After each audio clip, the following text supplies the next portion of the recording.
प्रकृति यानी एक तरफ दिया हुआ आपका जो है आप यूनिट सेकेंड में है बी नंबर में सेकेंड क्या कहते हैं यूनिट सेकेंड का जो है आपका सब टॉपिक है सेकेंड नंबर का। उसमें दिया हुआ है silent feature of art and culture के बारे में। उसी में आपका एक यहाँ टॉपिक है भारतीय कला की प्रकृति। प्रकृति मतलब होता है नेचर, ठीक है। यानी हम लोग का जो भारतीय कला है उसका नेचर क्या है उसको हम लोग समझेंगे। उससे पहले हम लोग को समझना है कला क्या होता है। उससे पहले हम लोग क्या समझना है कला क्या होता है। आर्ट जो हम लोग कहते हैं जो वो क्या है, ठीक है।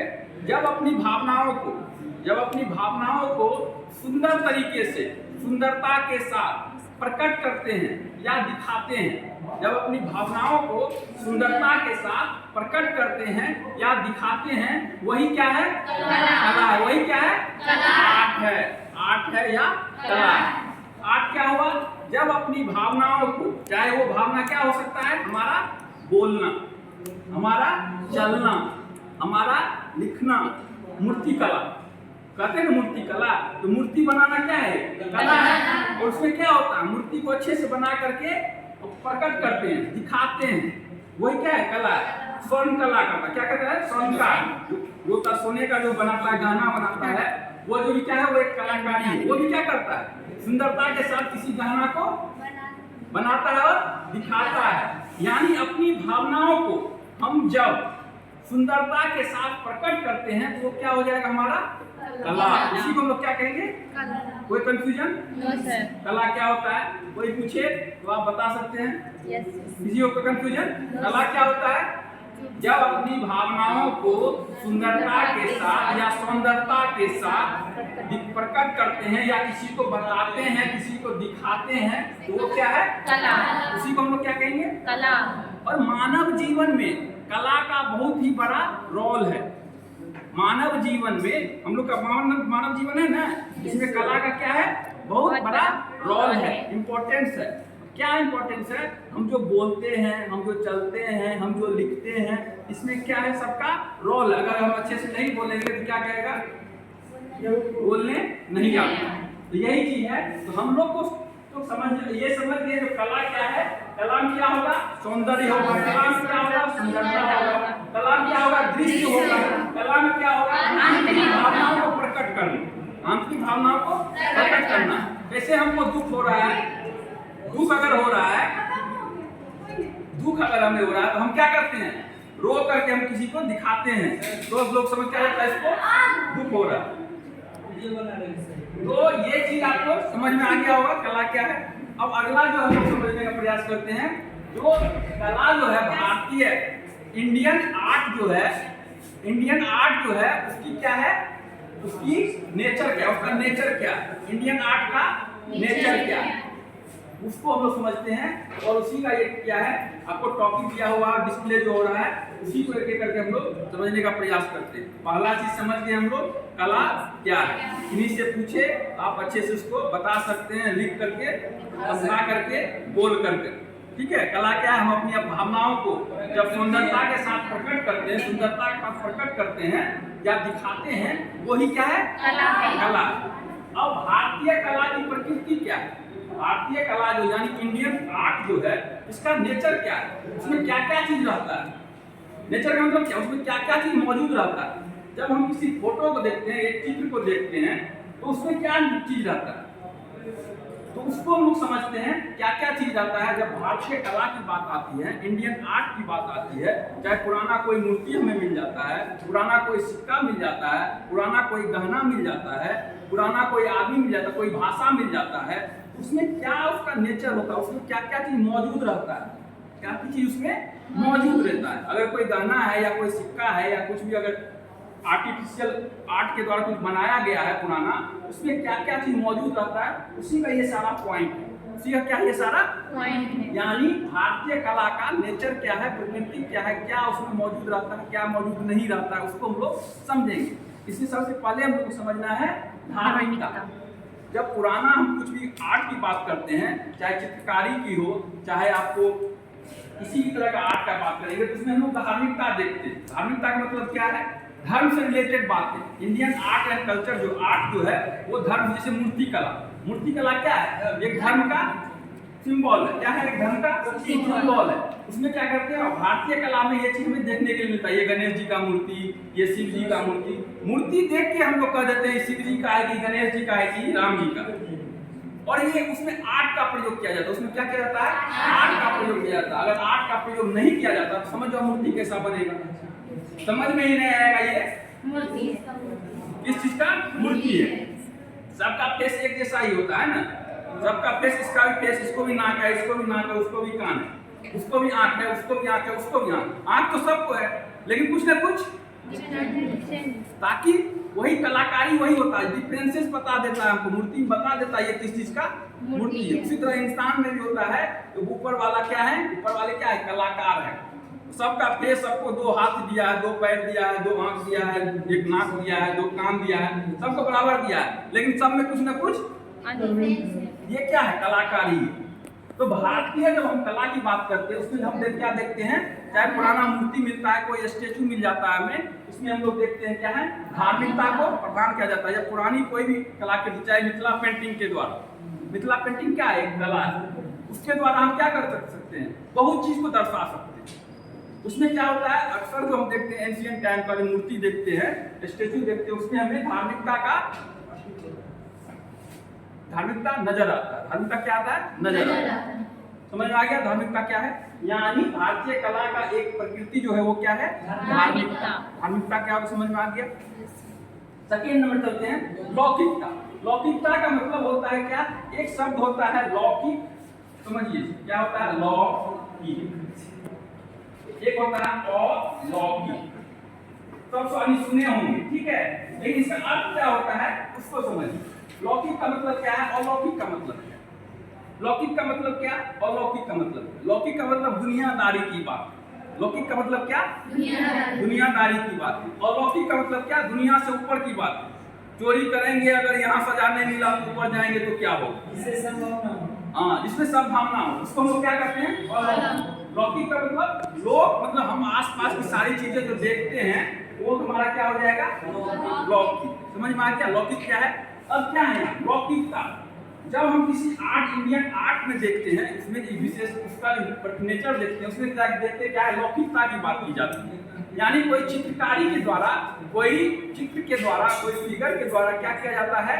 बताने का प्रयास किया जाता है। जैसे मिथिला पेंटिंग के द्वारा बताने का प्रयास किया जाता है, जो आज से 500 साल पहले हमारा जो क्या कहते हैं भाषा जो था, या मिथिला के लोग कैसे रहते थे, क्या पहनते थे, वो चित्र के द्वारा भी दिखा दिया जाता है। यानी लोगों के लौकिकता की बात करता है एक चीज। आर्ट क्या करता है? लौकिकता की बात करता है। यानी लोग में जो चीज हो रहा है, हम लोग देखते हैं फिगर के थ्रू, चित्र के थ्रू हम लोग क्या देखते हैं? जैसे हम लोग धार्मिक एंगल से अगर बात करें, धर्म के एंगल से बात करें, उसमें क्या देखते हैं? जो दुर्गा पूजा होता है, मान के चलिए क्या होता है? दुर्गा पूजा। उसमें भस्मासुर का वध हुआ। क्या हुआ था? भस्मासुर का वध हुआ। और महिषासुर का क्या हुआ था? वध हुआ था। महिषासुर का वध हुआ था, तो उसमें हम मूर्ति के द्वारा क्या करते हैं? दिखाने का प्रयास करते हैं, जो है महिषासुर का वध। उसी तरह से जो है लौकिक बातें जो है हम लोग आर्ट के थ्रू दिखाने का प्रयास करते हैं। हमारे पूर्वज जो आर्टिस्ट रहे होंगे, जो बनाए होंगे, मूर्ति बनाए हो, चाहे चित्रकारी के द्वारा हो, चाहे कुछ भी हो, वो एग्जाम्पल जो हमें मिलता है उसमें हम देखते हैं लौकिक बातें का भी समावेश है। क्या है? लौकिक बातें का भी समावेश है। शादी कैसे होता था इसका भी हम लोग को दिखाया जाता है, उसे चित्र के द्वारा, मिथिला पेंटिंग के द्वारा बताया जाता है शादी कैसे होता था। तो ये हम देखते क्या है? भारतीय कला की क्या है? ये क्या है? नेचर है, प्रकृति, विशेषता नहीं। ये क्या है? ये नेचर है, प्रकृति है। यानी भारतीय कला में पहला देखिए धार्मिकता देखने के लिए मिलता है, दूसरा हमें लौकिकता, यानी लोगों से रिलेटेड बातें देखने के लिए हमें। समझ में आ गया सोनाली? समझ में आ रहा है? समझ में आ रहा है? अब चलिए दूसरा क्या है? निरंतरता। मतलब क्या होता है? कंटिन्यूशन। जब हम किसी मिथिला पेंटिंग के द्वारा, अगर मिथिला पेंटिंग इससे बार फोकस करें, क्योंकि मिथिला पेंटिंग आपको जानते हैं, मिथिला पेंटिंग के द्वारा एंशिएंट टाइम का जो भी घटनाक्रम है उसको दर्शाया जाता है। या आज से 50 साल पहले कुछ हो रहा है सोसाइटी में, उसको दिखाया जाता है। और चित्र के द्वारा जो है, एक चित्र, फिर दूसरा चित्र, फिर तीसरा चित्र, फिर चौथा चित्र, इस जो फिगर के थ्रू भी जो है हम अपनी भावनाओं को बता सकते हैं। एक जो होता है, नहीं समझ में आ रहा था, एक होता है बचपन में हम लोग थे, चंपक पढ़ा जाता था, कॉमिक्स साइलेंट कॉमिक्स पढ़े कभी आप लोग? साइलेंट कॉमिक्स नहीं पढ़ी है? उसमें क्या होता है, फिगर दिया जाए, सिर्फ चित्र दिया जाएगा। क्या दिया जाएगा उसमें? खाली फोटो दिया जाएगा और उससे ही आपको कहानी समझना, उससे ही आपको कहानी समझना। तो चित्र क्या है? वो आपको भावनाओं को दिखाने का प्रयास किया जाता है और उसके द्वारा आप कहानी स्टोरी को समझ सकते हैं। और उसमें क्या है? कंटिन्यूसी है। क्या है उसमें? कंटिन्यूस, लगातार वो होते रहता। एक फोटो से समझ में नहीं आएगा, उसके लिए 10 फोटो चाहिए, दूसरा फिगर, तीसरा फिगर, चौथा फिगर। और जब हम भारतीय कला की बात करते हैं उसमें हमें जो है कंटिन्यूसी देखने के लिए मिलता है। बहुत ऐसे एग्जाम्पल हमें मिलते हैं जो हमें ये बताता है भारतीय कला का जो है नेचर जो है उसमें जो है कंटिन्यूस। ऐसा नहीं है कोई फिगर मिला है, अगर गौतम बुद्ध का एक जगह मूर्ति मिला है, फिर दूसरे जगह भी मिला, फिर तीसरे जगह भी मिला, फिर चौथे जगह भी मिला, इसका मतलब क्या है? तो कंटिन्यूस है। एक जगह कोई बनाया, फिर दूसरी जगह भी बनाया, फिर तीसरी जगह भी बनाया, फिर चौथे जगह भी बनाया, चारों जगह गौतम बुद्ध का अगर मूर्ति मिल रहा है, इसका मतलब है गौतम बुद्ध का अस्तित्व कभी न कभी रहा होगा। समझ में आ गया? ये हमारी भारतीय कला की क्या है? एक क्या है? नेचर है। ये इसका क्या है? प्रकृति। ठीक है। अगला क्या है? समन्वयवादी। ठीक है। क्या होता है? कोऑर्डिनेशन की बात करता है। भारतीय कला क्या करता है? कोऑर्डिनेशन की बात करता है। मतलब क्या है? हमारे तरह यहाँ पे सभी तरह के लोग रहते हैं। कोऑर्डिनेशन मतलब क्या? कोऑर्डिनेशन मतलब क्या? 5 आदमी है, पांचों का दिमाग अलग अलग होगा, सबका दिमाग अलग अलग होगा, सबका दिमाग एक जैसा नहीं ना होगा, कभी होगा नहीं होगा। तो उसमें हम क्या करते हैं? कोऑर्डिनेशन। जैसे एंशिएंट टाइम में बात करते हैं, जैन धर्म के लोग भी रह रहे हैं, बौद्ध धर्म के लोग भी रह रहे हैं, सनातन को भी मानने वाले रहे, हिंदू धर्म के लोग रह रहे हैं। बाद में देखते हैं मिडिवल में जब आते हैं, इस्लाम भी आ जाता है, ईसाई भी आ जाता है, सभी लोग एक जगह रह रहे हैं और सब में क्या है? कोऑर्डिनेशन है। अगर कोऑर्डिनेशन नहीं रहता तो हमेशा लड़ाई होता है। अभी भी हम क्या देखते हैं? तो हमारा जो आर्ट, हमारा कला जो उसका नेचर क्या है? वो दिखाने का प्रयास करता है सर्वभाव संपन्न। मतलब क्या है? सबको जो है एक साथ देखना, सबको एक नजरिए से देखना। ये हमारा कला के, ये हमारा क्या है? भारतीय कला का क्या है? नेचर है। इसमें हम चीज देखते हैं एंशिएंट टाइम से लेकर अभी तक एक मूर्ति के द्वारा भी बताने का प्रयास किया जाता है, आर्ट के द्वारा बताया जाता है। जो आप जो है चाहे किसी धर्म को मानने वाले हो, सब लोग जो है एक समय एक साथ ही रहते थे, पहले भी रहते थे और अभी भी रहते हैं। तो उसी को लोग क्या कहते हैं? समन्वयवादी। मतलब क्या? कोऑर्डिनेशन। कोऑर्डिनेशन के साथ हम लोग शुरू से रहे हैं और अभी भी रह रहे हैं। समझ में आ गया? ये क्या है? भारतीय कला की क्या है? नेचर। अगर हमें बोलना सही से नहीं, एग्जाम्पल कला का मतलब क्या? बोलना। अगर हमें बोलना सही से नहीं आता, हमेशा झगड़ा होता कि नहीं होता? अगर हमें बोलना अगर नहीं आए सही से तो हमेशा क्या होगा? बात बात पे झगड़ा। तुम हिंदू है, तुम जैन धर्म है, हम बौद्ध धर्म, दोनों में झगड़ा होगा बात को लेकर के। नहीं कहता है कहावत क्या है? यही मुंह जो है आपको पान खिलाता है और यही मुंह। समझ में आया? तो वही चीज है। वो क्या है? कला अगर नहीं आते रहता भारत को, भारत के लोगों को, तो फिर क्या होता? हाँ, समझ में आ गया? तो वो क्या है? समन्वयवादी जो है वही चीज होता है। तो भारतीय कला की ये क्या है? नेचर है। तो सभी लोगों को अच्छे से बोलना, अपवाद सब जगह मिले, अपवाद हर जगह मिले। ठीक है। 100 में से 80 आदमी सही से बोलने आएगा, 20 आदमी को बोलने नहीं आएगा, लेकिन मैक्सिमम लोग अच्छे से बात करते हैं। ये हमारी संस्कृति या परंपरा जो हमें सिखाया जाता है, ये एंशिएंट टाइम से होते आ गया। प्राचीन समय से ये सब चीज हमें सिखाया जाता है और अभी भी हम लोग वो चीज फॉलो कर रहे हैं, अभी भी वो चीज हम लोग कर रहे हैं। कोई कंफ्यूजन? अब क्या है? भारतीय कला में जो है बात नहीं, भारतीय कला की नेचर में जो है एक आता है मानवीय भावना। हम लोग हमेशा से जो है क्या कि अतिथि देवो भव वाला कॉन्सेप्ट पे चले। क्या चले हैं? बात नहीं बोल रहे ना। हम लोग हमेशा से जो है क्या किए हैं? अतिथि देवो भव वाले कॉन्सेप्ट पे चले हैं और अभी भी चल रहे। ये हमारा क्या है? कला। ये भी एक तरह का कला ही है। अगर दूसरी जगह जाते हैं तो वहाँ पे तो इस तरह का कॉन्सेप्ट देखने के लिए नहीं मिलता, लेकिन भारत में हमें ये चीज देखने के लिए मिलता है। ठीक है। तो शुरू से ही हमें हमारा जो कॉन्सेप्ट रहा है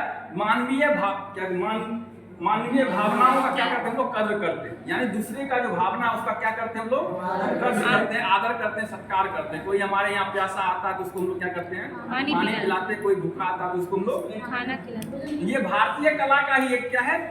नेचर है, विशेषता नहीं, नेचर है। क्या है? नेचर है। अगर ये नेचर नहीं रहता तो फिर कोई आता हमारे यहाँ, हमको है तुमको कहाँ से देंगे, जाओ भागो यहाँ।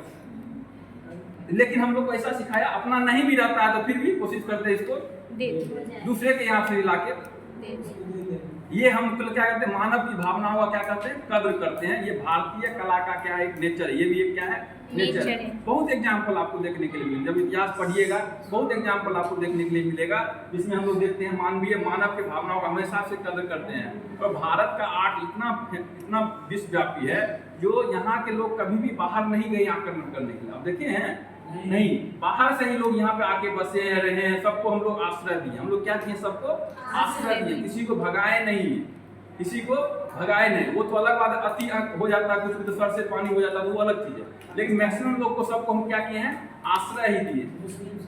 सभी को, अंग्रेज आए उनको भी हम लोग, व्यापारी बन के वो आए उनको भी हम लोग आश्रय दिए। दिल्ली सल्तनत में आते हैं ये तुर्क लोग आते हैं, तो उनको भी हम लोग आश्रय देते हैं। तो सभी को हम लोग क्या किए हैं, यानी हम लोग का हृदय इतना है, हम सबको समाहित करने का हमेशा से प्रयास करते हैं, ठीक है। लेकिन हम लोग कभी जो है, भारत के लोग जो कभी भी जो है वो लड़ाई के पक्षधर नहीं रहते। ऐसा हम लोग अभी तक इतिहास पढ़ते हैं, अक्सर जब देखते होंगे, आगे होके हम लोग कभी भी लड़ाई करना नहीं चाहते हैं, अभी भी। यानी कहने का मतलब क्या है, मानव के भावनाओं का हम लोग क्या करते हैं, हमेशा से कद्र करते हैं। अगला क्या है, सर्वव्यापकता। सर्वव्यापकता का मतलब क्या है, कि कोई भी डिसीजन, सर्वव्यापकता का मतलब है कोई भी डिसीजन जो है वो हम अपने मर्जी से कभी नहीं लेते। सबके सर्वसम्मति से कोई डिसीजन लिया जाता था, पहले भी और अभी भी। सबके सहमति से क्या किया जाता था, पहले भी डिसीजन लिया जाता था और अभी भी लिया जाता है। वही होता है सर्वव्यापकता। यानी हमारा जो एक नेचर है भारतीय कला का, वो क्या है, सर्वव्याप है। ऐसा नहीं सिर्फ अकेले डिसीजन लेंगे या अकेले कुछ भी करेंगे, उसके लेकर के हम सबको जो है देखते हैं, सबके अकॉर्डिंग कोई भी चीज पॉलिसी बनाते हैं, नियम कानून, तो सबको अच्छा लगे। अगर हम ऐसा करने लगे यहाँ पे, अभी भी मान कीजिए एग्जाम्पल, हमको पढ़ाना है और ऐसा बात पढ़ाने लगे जो किसी को अच्छा ही नहीं है, तो फिर हम उस तरीके से नहीं पढ़ाएं। ये हमारा क्या है, भारत का क्या है, आर्ट है, नेचर है। और भारतीय कला का क्या है, नेचर है। यानी पढ़ाने का भी तरीका जो है उसमें भी देखते हैं, सभी बच्चे समझे, उस तरीके से पढ़ाया जाना चाहिए और हम लोग पढ़ाते भी, ठीक है। आप भी जो है देखते हैं, हमको ऐसा कोई व्यवहार नहीं करना चाहिए जिससे जो है कल से क्लास में नहीं रहोगे, तुम बैठ करके उसको डिस्टर्ब कर रहा है, फिर पीछे घूम के बात कर रहा है।